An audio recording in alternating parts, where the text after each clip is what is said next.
ভাবো তো, হঠাৎ একদিন পৃথিবীতে মাধ্যাকর্ষণ বা গ্র্যাভিটি কাজ করা বন্ধ করে দিল। তখন পৃথিবীতে কি হবে? চলো কল্পনা করি। 1 ঘন্টা। হঠাৎ মানুষ বুঝতে পারল শরীরটা হালকা লাগছে। কিছুক্ষণের মধ্যেই মানুষ মাটি থেকে ধীরে ধীরে ভেসে উঠতে শুরু করলো। রাস্তার গাড়ি, বই, মোবাইল সব কিছু বাতাসে ভাসছে। 3 ঘন্টা।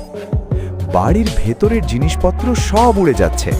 টেবিল, চেয়ার, বাসনপত্র বাতাসে ভাসছে। মানুষ দেয়াল বা দড়ি ধরে থাকার চেষ্টা করছে।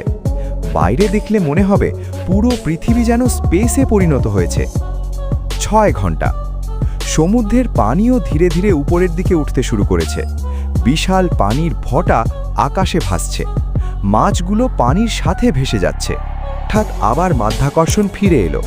তখন সব কিছু আবার দ্রুত মাটির দিকে পড়তে শুরু করলো। মানুষ আতঙ্কিত হয়ে যায়, আর পৃথিবী আবার স্বাভাবিক হয়ে যায়। তুমি কি মনে করো মানুষ এই পরিস্থিতিতে বেঁচে থাকতে পারত?